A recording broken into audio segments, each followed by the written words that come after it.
Hello friends, আশা করি তোমরা সবাই খুব ভালো আছো। আমিও খুব ভালো আছি। তোমাদের সবাইকে জানাই শুভ সন্ধ্যা। নতুন আরেকটা কেকের ডিজাইন নিয়ে চলে এলাম আজকে আবারও তোমাদের সাথে শেয়ার করার জন্য। আর আজকের কেকটা খুবই কিউট আর দেখতে খুবই সুন্দর। আশা করি তোমাদের কাছেও ডিজাইনটা খুব ভালো লাগবে। তা আমি শুরু থেকেই শুরু করলাম। আমি চেষ্টা করি প্রত্যেকটা ভিডিওর মধ্যে একদম শুরু থেকে শুরু করার জন্য, কিন্তু অনেক ভিডিওতে আমি অনেকটাই লম্বা হয়ে যায়, তার জন্য কিছু অংশ আমি স্কিপ করে দিই। আজকে একদম কীভাবে আমি পঞ্চের লেয়ারগুলো সেট করেছি সেটাও আমি নিয়ে চলে এলাম। তোমরা যারা প্রতিনিয়ত আমার ভিডিওগুলো দেখো তারা জানো যে আমি অনেক কেকের মধ্যেই পুরোটা ভিডিও দিই, কিন্তু যারা দেখোনি তাদের জন্য আমি আবারও নিয়ে এলাম। তো আমি প্রত্যেকটা কেকের পঞ্চকে এভাবে সোক করে নেব আর ভালো করে ক্রিম লাগিয়ে লেয়ার বাই লেয়ার সেট করে নেব। তারপরে ক্রাম কোটিং করে নেব। ক্রাম কোটিং করাটা খুব দরকার, তা না হলে ফিনিশিংয়ের সময় কেকের ফিনিশিংটা একদম নষ্ট হয়ে যাবে। তার জন্য ক্রাম কোটিং করে কিছুক্ষণের জন্য ফ্রিজে রেখে দিতে হবে। কেকটা ভালো করে সেট হয়ে যাবে, তারপর ডিজাইনটা দিলে ডিজাইনটা অনেকটাই সুন্দর হবে, ফিনিশিংটাও খুব ভালো আসবে। তার জন্য কিছুক্ষণের জন্য ফ্রিজে রেখে দিতে হবে। আমি ক্রাম কোটিং করে নিয়ে ফ্রিজে রেখে দিয়েছি, আর এখন আমি ফ্রিজ থেকে বের করে নিয়ে চলে এসেছি আবারও। তো এখন দেখো আমি ভালো করে ক্রিম লাগিয়ে নেবো আর সুন্দর করে ফিনিশিংটা দিয়ে দেবো। আমার কেকের ভিডিওগুলো দেখে তোমরা যদি একটু হলো উপকৃত হও আর নেক্সট টাইম এভাবে নতুন নতুন আরও কেকের ভিডিওগুলো দেখতে চাও, তাহলে অবশ্যই যারা এখনও চ্যানেলটাকে সাবস্ক্রাইব করোনি চ্যানেলটাকে সাবস্ক্রাইব করে দেবে, পাশে থাকা বেল আইকনে ক্লিক করে দেবে। যখনই আমি নতুন কোনো কেকের ভিডিও আপলোড করব সর্বপ্রথম তোমাদের কাছে এসে পৌঁছাবে। তো দেখো আমি ভালো করে এখন ক্রিমটাকে লাগিয়ে নিচ্ছি আর ফিনিশিংটাও দিয়ে দেবো।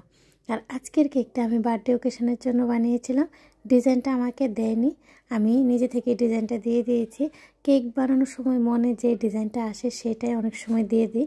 তবে আজকের কেকটা আমি ভেবেছিলাম যে অন্যরকম ডিজাইন দেব, কিন্তু বানানোর সময় ডিজাইনটা আমি চেঞ্জ করে দিই, কারণ আমার মনে হয়েছে যে ডিজাইনটা বেশি একটা ভালো লাগবে না, তার জন্য আমি ডিজাইনটা চেঞ্জ করে দিয়েছিলাম। তো চলো ডিজাইনে যাওয়া যাক আমি কিভাবে ডিজাইনটা করেছি। আগে ভালো করে ফিনিশিংটা দিয়ে দিতে হবে। ফিনিশিংটা ভালো করে দেওয়া অনেকটা দরকার, তা না হলে কেকের ডিজাইনগুলো দেখতে একদম ভালো লাগবে না। ফিনিশিংটা যদি ভালো আসে তাহলে সিম্পল ডিজাইনগুলো কেকের মধ্যে অনেকটাই ভালো লাগে। তো এখন দেখো আমি উপরে এক্সট্রা ক্রিমগুলো ভালো করে ব্যালেট নাইফের সাহায্যে সরিয়ে দেবো আর সুন্দর করে ফিনিশিংটা দিয়ে দেবো। আর কে কোথা থেকে তোমরা আমার কেকের ভিডিওটা ওয়াচ করছো অবশ্যই কিন্তু কমেন্টে একটু জানিয়ে দেবে। এখন আমি দেখো প্রথমে দাগ দিয়ে দিয়েছিলাম। আমি প্রথমেই বলেছি যে ডিজাইনটা আমি অন্যরকম করতে চেয়েছিলাম, কিন্তু আমি পরে চেঞ্জ করে দিয়েছি। তো আমি প্রথমেই কিছু জায়গা বাকি দিয়ে বাকি অংশটাকে পিঙ্ক কালারের ক্রিম লাগিয়ে দেবো, কিন্তু পরে আমি পুরোটাই পিঙ্ক কালার করে দেবো। উপরের জায়গাটা একদম হালকা হালকা পিঙ্ক রাখবো আর সাইডের পুরোটা আমি পিঙ্ক করে দেবো। এই কেকটা আমার অনেক দূর থেকে অর্ডার এসেছিলো, আমার থেকে খুবই ভালো লেগেছে। অনেক দূর থেকেও আমার কাছে কেকের অর্ডারগুলো আসে। যদি ওরা আমার কেকটা টেস্ট করে তাহলে অবশ্যই একবার না একবার নিয়ে যায়। তো এটা আমার কাছে খুবই ভালো লেগেছে। আমার কেকের টেস্টটা সবার খুব পছন্দ হয় আর খুব ভালো লাগে সবার থেকে। তো এখন দেখো আমি ভেবেছিলাম যে এভাবে আমি ডিজাইনটা রাখবো, কিন্তু আমার মনে হয়েছিল ডিজাইনটা মনে হয় না বেশি একটা ভালো লাগবে। তো আমি পরে কি করলাম, যে জায়গাটাতে আমি ফাঁকা রেখেছিলাম হোয়াইট কালারের ক্রিম রেখেছিলাম ওই জায়গাটাতেও আমি পিঙ্ক কালারের ক্রিম দিয়ে দিলাম।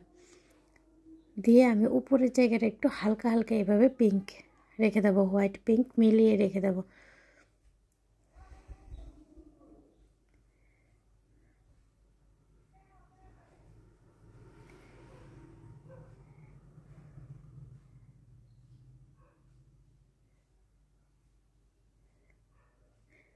ফিনিশিংটা একটু ভালো করে দেওয়ার চেষ্টা করছি। এখন আমি এই জায়গাটাকেও পিঙ্ক বানিয়ে দেবো। কি করব, ডিজাইনটা আমি অবশেষে চেঞ্জই করে দিলাম,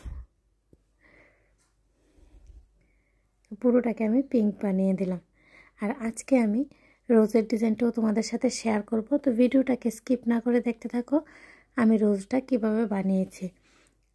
আর আজকের কেকের ভিডিওটাও ডিজাইনটা কেমন হয়েছে অবশ্যই কিন্তু কমেন্টে জানাবে।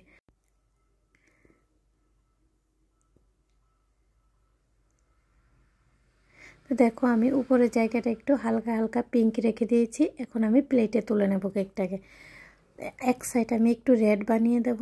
জেল নিয়ে নিয়েছি আর জেলটাকে আমি ভালো করে চামচের সাহায্যে স্মুথ করে নিয়েছি, তা না হলে জেলের ফিনিশিংটা যদি ভালো না, একদমই ভালো আসবে না যদি স্মুথ করে না নেওয়া হয়। তাই আমি ভালো করে স্মুথ করে নিলাম জেলটাকে। আর জেলের টেক্সচারটা দেখো কতটা স্মুথ এসেছে। আর কিছু সাইড দিয়ে ড্রিপিংও করে দিলাম। এখন নিচের বর্ডারটা আমি একদম নর্মাল রাখবো, রাউন্ড শেপ নোজালের সাহায্যে হোয়াইট কালার দিয়ে আমি নিচের বর্ডারটা দিয়ে দিচ্ছি। আর রোজটা আমি হোয়াইট রাখবো, মিডলের জায়গাটা একটু আমি মেরুন কালারের রেখে দেবো, কারণ হাইলাইট হয়ে যাবে আর দেখতে অনেকটাই ভালো লাগবে। যেহেতু পিঙ্ক, হোয়াইট ও রেডের মধ্যে, তাই আমি ফ্লাওয়ারটা মেরুন কালার ও হোয়াইট কালারের মধ্যেই রেখেছি। তো এখন চলো দেখে নেওয়া যাক আমি রোজটা কীভাবে বানিয়েছি। এখানে আমি রোজ নোজাল ইউজ করেছি। তোমরা চাইলে ছোটো বড় নোজাল ইউজ করে ফুলের সাইজটা ছোটো বড় করতে পারো। আমি এখানে মিডিয়াম সাইজের একটা নোজাল ইউজ করেছি। তো দেখো, আশা করি তোমরা বুঝতে পারছো। তারপরেও যদি তোমাদের কোনো অসুবিধা থাকে অবশ্যই কমেন্টে কিন্তু জানাবে, তাহলে অবশ্যই আমি নেক্সট টাইম তোমাদের সুবিধা মতো ভিডিও নিয়ে চলে আসব। আর মিডলে যে আমি মেরুন কালারটা করেছি ওটা আমি স্প্রে কালার দিয়ে করেছি। জাস্ট মিডলে একটু স্প্রে করেছি, মেরুন হয়ে গেছে। এখন আমি ফ্লাওয়ারগুলো বসিয়ে দেবো। এখানে আমি 3টা ফ্লাওয়ার বসিয়েছি। বার্থডে টপারটা লাগিয়ে আর একটা বাটারফ্লাই, একটা হার্ট শেপ লাগিয়ে দেবো। এগুলো গোল্ডেন কালারের আমি কিনে নিয়ে এসেছি, এগুলো আর্টিফিশিয়াল। তো আমি সুন্দর করে লাগিয়ে কেকের ডিজাইনটা কিন্তু কমপ্লিট করবো, নামটা লিখে দেবো। তো আজকের মতো এই পর্যন্তই ফ্রেন্ডস। নেক্সট টাইম নতুন আরেকটা কেকের ভিডিও নিয়ে তোমাদের সবার সাথে আবার দেখা হবে। সবাই খুব ভালো থেকো, সুস্থ থেকো আর অনেক অনেক আনন্দে থেকো। আর আমার কেকের ভিডিওটা যারা পুরোটা ওয়াচ করেছো তোমাদের সকলকে জানাই অসংখ্য অসংখ্য ধন্যবাদ। অবশ্যই কিন্তু কমেন্টে জানাবে আজকের কেকের ডিজাইনটা ও ভিডিওটা তোমাদের কাছে কেমন লাগলো। আর এই কেকের কালারটা চেঞ্জ করে কেকের ডিজাইনটাও কিন্তু চেঞ্জ করে নিতে পারো। রাধে রাধে ফ্রেন্ডস।